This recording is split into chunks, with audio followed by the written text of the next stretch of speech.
Uh, hey guys, so tomorrow is the Super Bowl, and I'm looking forward to finding out what big movie spots and also trailers we get during the game when they go online and they spot say full trailer online now for whatever we get.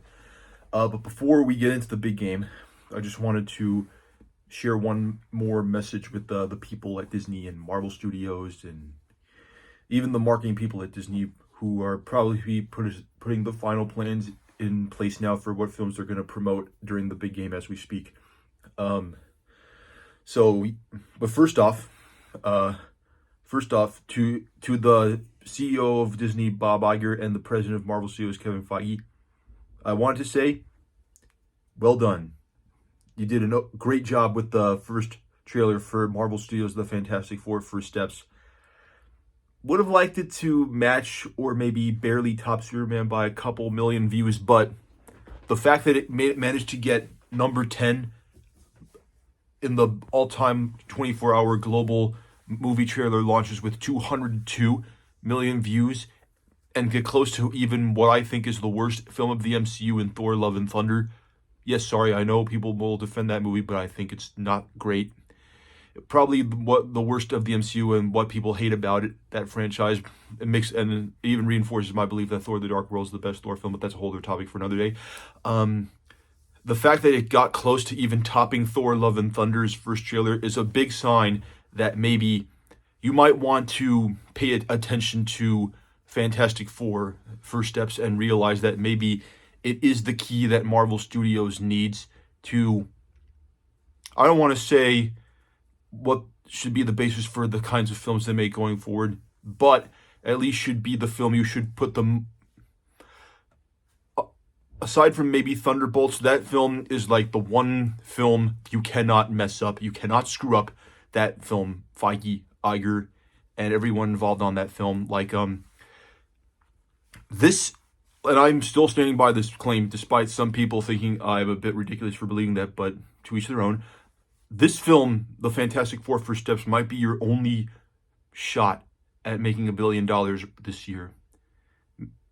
And my hope is that you will see that this trailer debuted big enough to at least be in the top 10, that maybe you might want to consider making sure that this movie not only succeeds at the box office, but is also a legit, great, fantastic, no pun intended, MCU film as well. Especially considering that this, while this is the last film before Avengers Doomsday, I'll just say this: please do not have Robert Downey Jr., Doctor Doom, show up until the very last end credit scene of that film, because I don't want him to overshadow the debut of Marvel's first family into the world of the Marvel Cinematic Universe, or the Marvel Cinematic Multiverse, as I would rather call it, since they're from. Unless there are more details about this movie that I'd rather not talk about that reveals something else, like this, these characters are. It makes sense to that they would be from another world, even if they're probably not what seems, and we'll find that out later in the film. But all I'll say is that you cannot mess this up, Feige, Iger, Matt Shakman, etc. Like, this is not like screwing up the Eternals movie, even though I feel like I'm one of its defenders, and I kind of respect that at least it's getting some payoff in Captain America: Brave New World next weekend, even if I still am cautious about how that movie will be received. This is Marvel's first family that has not been done the best in its last four movies, especially the Roger Corman film that came out before Tim Stories, and of course the superhero film I'm sure people would like to still forget to this day, Fan Stick from 10 years ago. So I hope that Mr. Iger, Mr. Feige, you let this movie be what it should be, and not what others online or what you think it should be. Like, this is Marvel's first family, the way that it's always been envisioned by Jack Kirby and Stan Lee, and the way that they've been inspired by in the 60s when they first ran for comics for almost 63 years. So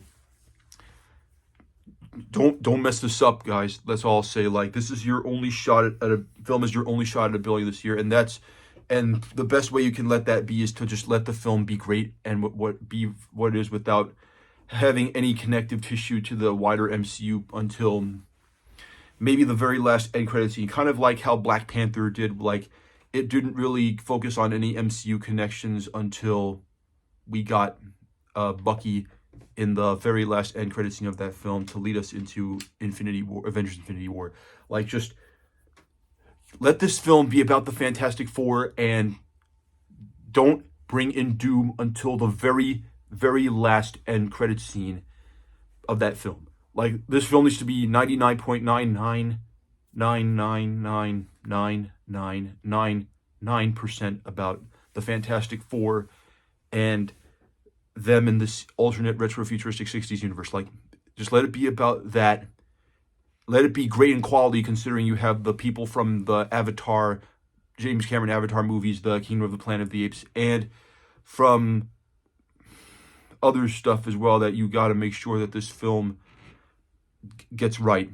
I mean, and don't get me wrong, it's off to a good start, a fantastic start, especially with that first teaser trailer that I think blew every other trailer this week out of the water. But you still have a ways to go, and especially now that you're kind of in an era of storytelling where things can go hit or miss. And considering that Captain America Brave New World is a film that I'm nervous about how it will be received, especially given all the talk about how many reshoots this movie went through, even though some of them I feel like were not accurate, and the rumors about the budget, even though some of those were not accurate, and only unless the trade said, the actual reliable trade said that. Like, Thunderbolts will be good, but I feel like that, depending on the budget, that could either be a sleeper hit or it could barely break even, depending on how Brave New World is received. So you gotta make sure that, and hopefully Brave New World is a fine film as it seems, but you gotta let the Fantastic Four be, no pun intended, fantastic, because that is the one Marvel film that is the big event this year for the MCU that they can't afford to mess up. So Feige, Iger, Shakman, Giacchino, and everyone involved on the Fantastic Four first steps, ensure that movie is fantastic, because it's the only way to save Marvel Studios. And I would rather that be the case than this movie not be messed up. Otherwise, it could be the death knell for the MCU, as many people online say. So just get the Fantastic Four right and make sure that you continue doing that. Also, I like Ebon Moss-Bachrach's voice of the Thing the way it is. I know some people are kind of thrown off a bit by his voice being a bit normal and not gravelly, but I feel like that kind of fits with the idea that Ben Grimm the Thing is just a normal guy who got cursed with the exterior rocky skin that made him a monster, even though he's a gentle giant to a lot of people. So don't listen to people complaining about that. Keep Ebon Moss-Bachrach's voice normal. That's all I'm going to say about that. Also, I'll need a lot of merchandise for Herbie, the robot butler for the Fantastic Four. Like, that's the one. Him and the Thing are the characters I'm most excited to see more of in this film. So, hopefully you get a lot of merch about them in the toy shelves. Okay, now really quick. My hope for tomorrow's big game. I know you're putting out 2 Marvel trailers, and from what I hear, they're Thunderbolts and Fantastic Four. That, I think, is the best option, considering Brave New World doesn't really need that much, and you never really market Marvel films that with like close to a week before release, as we saw with Black Panther and Ant-Man and the Wasp: Quantumania. But the one other film that I'm hoping you can market during the Super Bowl, which is what I'm hearing might be the case, you must not forget to market this film also strongly, and that's Disney and Pixar's Elio. I'm serious, Mr. Iger, and also you too as well, AsadAyaz. Like, Elio, like, I'm really rooting for that film against all odds to be a great film that breaks out at the box office and becomes a hit, even against competition from Universal remaking an animated film of DreamWorks Animation in live action called How to Train Your Dragon, which I hope that people see is not a great film and it's just remaking that film scene for scene and frame by frame for a one-on-one adaptation. Like, Pixar's Elio could be the very last chance for Pixar originals to do well in theaters, and I can't afford that being screwed up. So, especially given the directors of Coco and Turning Red are doing this film, which I think are among Pixar's top 5, I would suggest that you keep Elio at the Super Bowl tomorrow to be marketed alongside Fantastic Four and Thunderbolts. So just make sure you get that done. Good luck. Thanks.